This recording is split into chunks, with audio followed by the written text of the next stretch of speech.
Donc vous remarquez que c'est un clavier un petit peu spécial parce que c'est ce que j'appelle les claviers Flair-Z, mais en fait c'est surtout un clavier Shadow IT que j'ai vraiment démonté touche à touche pour vraiment illustrer la prégnance du Shadow IT. Et puis je commence simplement généralement les présentations liées au Shadow IT avec ce petit schéma, avec ce petit dessin qu'a fait un dessinateur qui s'appelle François Cointe, qui l'a fait pour illustrer gentiment pour illustrer ma thèse. Il l'a fait en expliquant justement un petit peu toutes les problématiques qui sont liées au Shadow IT. Notamment, on voit ici les problématiques de cloud, les problématiques de développement, et ainsi de suite, et ainsi de suite. Et en fait, ça fait des informaticiens mécontents. Alors, juste un background avant de rentrer sur le Shadow IT. Je suis manager en système d'information. Ça fait à peu près 15 ans que je travaille pour des sociétés qui sont dans des secteurs un petit peu variés. BTP, santé, industrie. Donc là, en ce moment, je suis dans l'industrie, donc chez Aldes. Et puis, accessoirement, j'ai deux petites activités associatives. La première, c'est la DIRA, qui est un peu l'équivalent de la mêlée, mais en région Rhône-Alpes. Et je suis aussi président des anciens HEC Mines, donc ceux qui ont fait le cursus dont est issue ma thèse, qui regroupe à peu près 500 anciens étudiants. Et puis, donc j'ai publié une thèse en 2013 sur le Shadow IT, donc plutôt sur l'aspect sociétal du Shadow IT. Et c'est une thèse qui a été récompensée il y a 2 semaines par la Fondation HEC. Voilà. Si vous voulez avoir 2-3 choses, il y a un petit site web que je vous invite à consulter, vous verrez. Alors, autre chose, c'est que le 7 novembre, j'en profite pour faire un tout petit peu de pub, c'est qu'il y aura aussi dans la même veine que le Shadow IT, une conférence à Paris, mais vous êtes un peu loin, mais si vous êtes à Paris, passez, il n'y a pas de souci, sur la nouvelle donne des espaces de travail qui rejoint un petit peu la problématique du Shadow IT. Alors, la première chose qu'on se demande, j'illustre toujours par ce monsieur qui est un petit peu connu, c'est la première chose, quand vous prononcez le mot Shadow IT, si vous avez des gens qui ne sont pas informaticiens en face de vous, ils ont à peu près cette réaction que mon ami Barack Obama a, c'est-à-dire de quoi il me parle? De quoi il me parle? La première fois, quand à HEC, on présente nos thèses devant des profs qui sont des profs d'éco ou des profs de finance ou autres, et on leur dit, voilà, moi j'ai envie de faire une thèse sur le Shadow IT, et vous avez toujours un prof très blagueur qui vous dit, j'espère que ce ne sera pas une shadow thèse. Donc ça commence comme ça. Donc en fait, personne n'est vraiment capable d'expliquer ça, d'expliquer ce terme, mais pourtant, il est bien là. Alors, si on peut donner une définition qui est très très simple, c'est un concept. Alors le problème des concepts, c'est que commercialement, généralement, ça ne rapporte rien. Donc les gens s'y intéressent peu au début, ce qui est le cas avec le Shadow IT. C'est un concept qui désigne l'utilisation par les directions métiers de moyens informatiques qui ne sont pas référencés par les DSI. Donc moi, en tant que DSI, je fournis une sorte de catalogue de services. À côté de ça, j'ai des utilisateurs, et on le verra tout à l'heure, qui en utilisent d'autres. Et puis, des fois, ils utilisent des choses que moi, je ne préconise pas. Donc c'est ça ce qu'on décrit par le Shadow IT. Récemment, j'étais chez EDF, là, dans leur grande tour à la Défense, où j'expliquais aux acheteurs à peu près la même chose sur le Shadow IT, et je leur ai fait un parallèle sur le Shadow Achat.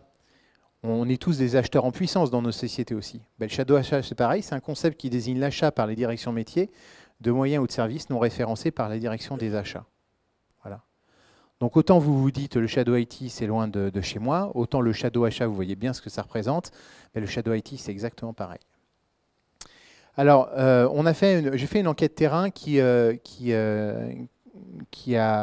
servi de base pour interpréter les résultats.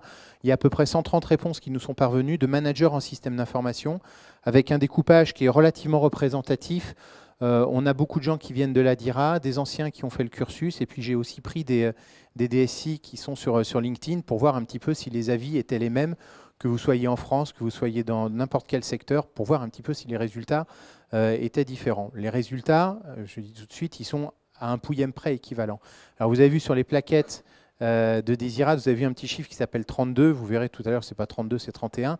Mais peu importe, c'est entre guillemets le taux de Shadow IT. Et on verra que ce taux, il est issu de cette enquête. Alors, quelques exemples de Shadow IT. Le premier qui ressort, dans 20% des cas, quand on demande au DSI, pour vous, c'est quoi la manifestation primale du Shadow IT, c'est 19% vont vous citer les macros Excel. Et c'est vrai que dans les entreprises, c'est ce qui transparaît le plus. Après, vous avez des logiciels, tous les petits logiciels installés. Alors, ça peut être des logiciels de communication type Skype ou autre.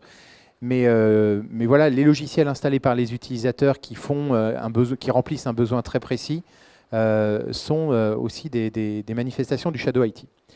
Les solutions cloud, on en parlait en tout début, ça, c'est vraiment la typologie de causes qui commence de plus en plus à remonter. J'ai fait un sondage là récemment, il y a 2 semaines, il est quasiment passé en première position maintenant.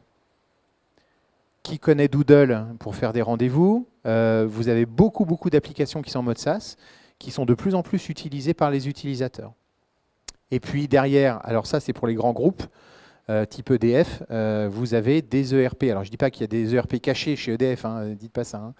Hein. Mais simplement, vous avez, dans certaines grosses structures, vous avez des ERP qui sont mis en place par des patrons de BU sans en faire part au niveau de la DSI. Ça pose a posteriori des problèmes de consolidation, mais sachez que ça existe. Vous avez aussi des problématiques de BI, des problématiques de sites internet, intranet, de matériel et différentes autres petits objets, quelques exemples. Alors, est-ce qu'on peut considérer que le Shadow IT, c'est un combat perdu d'avance? Le problème du Shadow IT, c'est que généralement, c'est quelque chose qui va sortir de la bouche d'un informaticien et la connotation de Shadow IT, Shadow, c'est pas une connotation super sexy, quoi. Shadow, c'est le truc qui est caché, voilà, etc. Puis on sent bien l'informaticien qui est derrière son bureau, qui essaye de faire son job, et puis il y a des utilisateurs qui font du Shadow IT et ils sont pas contents. Bon. Ça représente l'entreprise. Vous avez 100 personnes dans l'entreprise. La moyenne des informaticiens dans les entreprises françaises, c'est à peu près autour de 2%. Des fois c'est plus, des fois c'est moins. Je suis parti de la réflexion de me dire, le Shadow IT, si je l'applique à ça, ça veut dire, et si je décide d'éradiquer le Shadow IT dans ma société, ça veut dire que moi, patron et représentant globalement avec mes équipes 2% de l'effectif, je vais expliquer à 98% de la population qu'ils ont tort et qu'ils doivent fonctionner selon mes principes à moi. Et c'est là-dessus que je suis parti en me disant, ouais, mais ça se trouve, c'est peut-être nous qui nous trompons, peut-être que finalement, c'est peut-être ça la bonne relation avec les métiers, c'est peut-être d'écouter les 98% de personnes qui sont autour de nous pour qu'on ait vraiment un discours adapté. Ça, c'était une réflexion de base. Les acteurs du phénomène, il y en a 3. Vous avez des utilisateurs, vous avez la DSI et vous avez les fournisseurs. Je ne vous lis pas ce qu'il y a en dessous. Les utilisateurs évoluent, la DSI évolue aussi, les fournisseurs aussi. Ce que j'ai voulu représenter, c'est plutôt l'écosystème pour que vous compreniez un petit peu qu'il y a quelque chose de très changeant. Les fournisseurs, quand je dis les fournisseurs, que ce soit des solutions logicielles ou matérielles, pour qui ils travaillent généralement, ils travaillent pour la DSI. Et la DSI, qu'est-ce qu'elle fait dans les entreprises? D'accord? Elle va aller mettre en place ces systèmes chez les utilisateurs. Mais ce qu'il faut voir aussi, c'est que les fournisseurs, ils travaillent aussi de plus en plus pour le grand public. D'accord? Et la tendance qui consistait à dire que globalement, les fournisseurs travaillaient majoritairement pour la DSI diminue. Et puis surtout, ce qui se passe, c'est que le grand public, c'est les utilisateurs en entreprise. Donc s'il y a 10 ans, on était dans cette veine, à savoir que majoritairement, les fournisseurs construisaient des solutions IT en termes de vente qui correspondaient majoritairement aux besoins qu'exprimaient les sociétés. D'accord ? Maintenant, c'est un petit peu changé, c'est inversé. C'est-à-dire que quand vous êtes un Samsung, quand vous êtes un Apple, quand vous êtes autre chose, est-ce que vous construisez des matériels et des solutions pour les particuliers ou est-ce que vous construisez des solutions pour les sociétés? Moi, personnellement, si j'ai envie de faire une boîte qui marche, je vais taper là où il y a potentiellement 7 milliards d'utilisateurs sur Terre à terme, à savoir dans le grand public. Et le grand public, je suis sûr que par l'effet de consumérisation qui se trouve ici, ce qu'on appelle l'effet de consumérisation, le fait d'importer les technologies de l'entreprise, ben, la graine prendra. Moi, combien j'ai d'utilisateurs qui viennent me voir, là on est en train de changer de contrat de téléphonie mobile, on ne fait pas tout à fait du biode, mais on s'en approche. Il y en a beaucoup qui nous disent est-ce que le téléphone, je peux le rendre, puis juste garder l'abonnement, parce qu'en fait, moi j'aimerais bien utiliser un autre terminal. D'accord? Qu'est-ce que vous voulez qu'on leur réponde? Dans le cadre de la politique de la direction des systèmes d'information du groupe Aldes, nous vous préconisons d'utiliser le Nokia 3110. C'est un peu... Voilà, donc vous voyez, on est vraiment sur une tendance qui est vraiment quelque part révolutionnaire pour les DSI et pour les utilisateurs. Alors l'évolution de l'écosystème, c'est ce que j'appelle plus loin la théorie des 3 cônes. Si on remonte au début de l'informatique, quand je devais avoir 2 ans, la maîtrise des systèmes d'information dans l'entreprise, c'était quoi? C'était majoritairement la DSI. On appelait ça un centre de calcul, il y avait des fiches perforées. Mon papa qui travaillait chez Bull à l'époque, il m'en ramenait, je faisais des dessins dessus. Et il m'expliquait que quand les gens voulaient faire de l'informatique, eh ben, ils donnaient leurs calculs à un centre de calcul et le lendemain, ils revenaient chercher leurs résultats et c'était ça l'informatique. Et donc, qu'est-ce que faisaient les métiers à ce moment-là? Les métiers, ils disaient, tiens, tu fais ces calculs, l'informatique trifouillait et rendait les calculs. Et on ne voulait surtout pas savoir ce qui se passait. Donc finalement, dans ce cadre-là, la maîtrise par les directions métiers des systèmes d'information était relativement faible. Et puis petit à petit, ça a évolué. Dans les années 80, qu'est-ce qu'on a commencé à faire? On a commencé à faire appel à les DSI ont fait appel à des sociétés de services pour externaliser une partie de leurs prestations informatiques ou de matériel ou autre. Les métiers ont commencé aussi à prendre un petit peu d'ampleur sur la maîtrise DSI. Dans les années 90, ça s'est accentué. Et aujourd'hui, en 2010, on est face à un nouveau paradigme où on a quoi? On a aujourd'hui des DSI qui ont sous-traité une partie de leur activité. On a des directions métiers qui sont capables de comprendre comment fonctionnent les systèmes d'information et qui, en plus, maintenant, sont capables de faire appel à leurs propres fournisseurs. Aujourd'hui, vous avez des gens type Salesforce qui débarquent dans les entreprises, ils ne viennent pas voir le DSI, ils viennent voir le directeur commercial. Qui, s'il a un petit peu de conscience, vient voir le DSI, mais généralement, ça fonctionne par rebond. Donc si on continue cette schématique, on arrive à quoi? On arrive à quelque chose qui ressemble à ça. Alors moi, pour ma paroisse, comme il me reste à peu près 20-25 ans à travailler, j'aimerais bien maintenir encore un petit peu ce petit pavé bleu. Et globalement, on arrive à ce que j'appelle la théorie des trois cônes. C'est qu'on a un effet de consumérisation qui s'amplifie, de maîtrise des systèmes d'information par les utilisateurs. On a une simplification des offres par les fournisseurs et les constructeurs. D'accord ?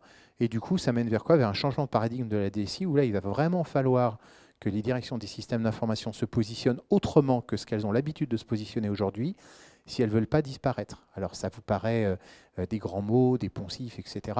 Mais c'est vrai que dans 5 ans ou dans 10 ans, la relation ne sera plus du tout la même. Alors, comment réagissent les DSI face à ce phénomène? Alors, vous en avez 77% qui expliquent et qui essayent de reprendre la main. Personnellement, je fais partie de cela. Quand j'ai une situation de cette nature, j'essaye de comprendre pourquoi et j'essaye d'accompagner le mouvement. Vous en avez 15%. Et après, il y a deux autres positions extrêmes. La première, c'est je bloque et j'interdis. Sur les 129 DSI interviewés, il y en a quand même plus de 15, entre 15 et 20 qui m'ont dit moi je bloque et je peux te garantir que chez moi, il n'y a pas de shadow IT. Non mais je vous le dis, il y en a qui m'ont tenu ce discours. Alors c'est des copains à moi qui sont à la DIRA, donc on ne peut pas citer les noms, mais bon, voilà, mais c'est juste une position qui est limite rétrograde. Et puis vous en avez 8 qui me disent ouais, bah écoute, moi je les laisse faire, Alors les laisser faire, c'est pas non plus réellement une solution, parce que si vous allez à l'extrême de laisser faire, là pour le coup, ça devient vraiment chaotique, parce que les gens ne savent que non seulement il n'y a pas de règles, mais en plus on a le droit d'enfreindre les règles. Donc vous avez ces trois comportements. Moi, je suis plutôt content de voir en tant que professionnel que j'ai 3/4 des DSI qui se disent quand même, bon, il faut que je fasse quelque chose. Alors on l'a dit, d'accord, mais maintenant que vous savez qu'il y a le Shadow IT, maintenant que vous faites des choses, maintenant que vous dialoguez avec vos directions métiers, votre gouvernance, vous l'avez adaptée ou pas? C'est-à-dire la politique que vous avez vis-à-vis de vos utilisateurs, est-ce qu'elle est adaptée au Shadow IT? Alors là, il y en a 45% qui vous disent bah non, j'ai pas du tout adapté la gouvernance, et puis franchement, le Shadow IT, j'ai du mal à cerner, quoi. 45%. Hein. 21, ils vous disent non, j'ai pas adapté ma gouvernance. Par contre, le Shadow IT, oui, j'ai identifié, je vois ce que c'est. Donc là, on a 66% des DSI qui vous disent bah non, ça fait pas partie de mon scope de gouvernance. Et puis vous en avez 29% qui intègrent la gouvernance, le Shadow IT à leur gouvernance globale, parce qu'effectivement, ils ont des règles ou peut-être des comportements dans leur gouvernance qui font que ça gère ce problème. Et puis vous avez les faillots qui ont voulu me faire plaisir pour l'enquête, qui ont répondu oui, attends, moi j'ai une gouvernance adaptée. Alors du coup, on a décliné un indice qui s'appelle le Shadow IT Red, celui que vous voyez. Le Shadow IT Red, il est décomposé Enfin, il n'est pas décomposé. Je vous ai mis la répartition. Il y a 40% des entreprises qui se situent avec un Shadow IT Rate qui est entre, globalement, 0 et 20. Donc on peut dire un taux plutôt faible. C'est un indice qui va de 0 à 100. Vous en avez 45 qui sont entre 20 et 50, et puis vous en avez quand même 15% qui sont au-delà de 50. Alors il y a une étude sur Internet, vous pourrez regarder, les résultats complets sont publiés. C'est notamment dans les grosses sociétés de services, banques, assurances, mutuelles, où vous avez les plus gros taux de Shadow IT. Ça dégage un indice moyen de 31. Puis alors ce qu'on s'aperçoit aussi, ce qui est très rigolo, c'est quand on regarde si le COMEX fait du Shadow IT, ben on en a quand même un petit peu, 17 sur l'indice. Et quand on regarde si les employés de base en font, on voit 45. Ça, les 45, c'est lié à l'effet de consumérisation, hein. Ça veut dire que quand vous êtes à la maison, que vous avez une Freebox qui fait, ou une box qui fait du 24 mégabits, et qu'en entreprise, pour 100 personnes, vous avez le même débit. Voilà. Quand à la maison, vous avez un disque de 1 Tera et que le service informatique ne vous met pas un disque SSD, mais vous met un disque de 100 Go parce qu'il y a des négos, des machins, des trucs, vous vous trouvez lésé. Donc en fait, ben, vous avez tendance à importer la technologie qui vous plaît en entreprise. Alors, après, on a croisé deux autres phénomènes qui permettent d'expliquer le Shadow IT. C'est le service rendu par les DSI. On a demandé aux utilisateurs, est-ce que le service rendu par les DSI, il est bon? Il y en a 45 qui vous disent oui, il y en a 29, donc quasiment 30 qui sont plutôt neutres, puis il y en a 25 qui disent négatif. Donc vous prenez un utilisateur sur 4 dans vos entreprises, il y en a un sur 4 qui normalement ne doit pas être super content du service rendu. Et la deuxième question qu'on a posée, c'est, vous, utilisateurs, vous comprenez vraiment la finalité de l'informatique dans votre entreprise? Et là, il y en a qui vous disent, oui, oui, moi j'ai une bonne visibilité de ce que fait la DSI chez moi. Vous en avez 64 qui ne voient pas trop exactement ce qu'on fait. Et puis, vous en avez 10% qui vous disent, à part l'informatique, c'est les gens qui mettent les ordinateurs sur les bureaux, hein. Moi, tous les mois, il y a les nouveaux entrants chez Aldes, je les prends, alors pas un par un, on les prend par groupe de 5 ou 6. Et j'ai une demi-journée avec eux sur les systèmes d'information où je leur dis, pour vous, c'est quoi un directeur informatique et c'est quoi un directeur des systèmes d'information? C'est quoi la différence? Donc je les fais travailler sur le rôle de la DSI et forcément, quand chez nous, quand ils rentrent et qu'on leur explique ce genre de choses, ils adoptent un autre comportement. Alors, vous vous souvenez, perception du service rendu, compréhension du métier, on a essayé de croiser les deux. Se dire, est-ce qu'il y a un lien entre les deux en fait vis-à-vis du Shadow IT? Et alors, quand on croise les deux, on a quoi? Ben, on a ça. On a, quand la compréhension par les métiers est très faible et que vous rendez mal le service, le taux de Shadow IT, il explose, il est au-delà de 80 parfois. Quand il y a l'un des deux qui pêche, on a des taux qui sont entre 30 et 50, 60. Et puis, où ça commence à s'améliorer et où ça s'améliore nettement, c'est quand vous agissez sur ces deux vecteurs. Si vous agissez à la fois sur la compréhension et à la fois sur le rendu du service, si vous améliorez ces deux-là, vous avez des taux de Shadow IT qui sont extrêmement faibles. Ça ne veut pas dire qu'il ne faut pas qu'il y en ait, ça veut dire que vous arrivez à les minimiser ou à les prendre à temps. Alors, le positionnement des DSI, il y en a 3. Je ne vais pas vous lire les extraits, mais celui du haut, c'est un directeur d'une société industrielle qui a découvert, pendant l'entretien que j'ai fait en face-to-face avec lui, qui a découvert le phénomène du Shadow IT sous cet angle-là. Et il me disait, effectivement, maintenant, vu comme ça, je comprends que ça peut être une déperdition d'énergie pour l'entreprise. Le deuxième, qui est quelqu'un d'assez charismatique, qui s'appelle Louis Nogès, qui est quelqu'un de visionnaire, qui en 2001 ou 2002, je crois, il expliquait globalement le cloud de maintenant. Ça m'a bluffé. Vous verrez sur YouTube, il a publié des vidéos en 2001 qui sont d'actualité maintenant. Et lui, alors bon, c'est un personnage, hein, d'accord. Lui, il dit, les utilisateurs, ils ne font pas du Shadow IT pour le plaisir. S'ils font du Shadow IT, c'est qu'à la DSI, vous ne rendez pas service. Point final. Bon. On prend ça, on rentre chez soi et on voit ses fondamentaux. Et puis le dernier, donc quelqu'un beaucoup plus lissé, c'est Patrice Trousset, c'est le DSI de Microsoft France Benelux, qui lui m'explique que quelqu'un, un DSI qui n'arrive pas à être propre sur son offre de service, s'il est un DSI, il n'arrive pas à se positionner en business partner et c'est un fournisseur de technologie. Et à ce moment-là, c'est là où effectivement on arrive à avoir du Shadow IT dans l'entreprise. Donc il y a 3 états, il y a vraiment cet état de conscience, il y a cet état de maîtriser le service rendu et puis cet état de positionnement vis-à-vis des métiers. Là j'ai fait 3 méthodes qui sont des méthodes très standards pour évaluer le Shadow IT. La première, c'est ce que j'appelle la méthode du risque-intention. La deuxième, la méthode Rentrop, on le verra du nom du professeur qui fait aussi des recherches en Europe sur le Shadow IT. Et puis la dernière, par un SWOT, qui est une sorte de mapping qui prend en compte tout ce qui est force, opportunité, faiblesse et menace. On situe comment, en fait, l'impact, pas l'impact, mais l'intention de faire sans la DSI, ça a été vraiment quelque chose de plutôt volontaire.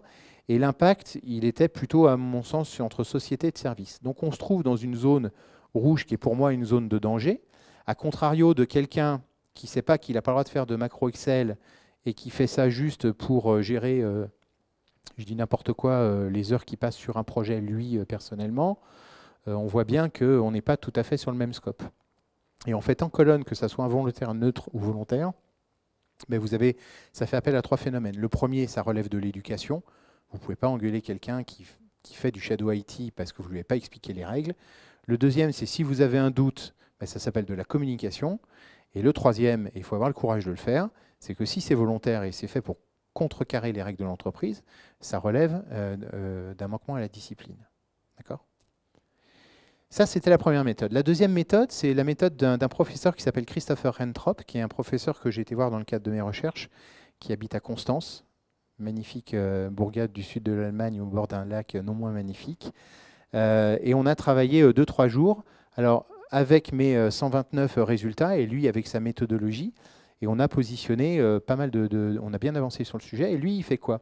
Il mesure en fait la qualité du shadow IT de l'application, et puis vraiment de savoir si effectivement ça relève bien d'un cas de shadow IT, parce que des fois, ce n'est pas du shadow IT ce qu'on fait. Et alors, on mesure ça en critères, et peu importe les valeurs, ce qui est très intéressant, c'est de savoir que quand vous positionnez un exemple dans l'un des carrés, ben c'est soit vous avez des actions où il va falloir refaire, soit prendre en compte, soit approuver, soit éliminer.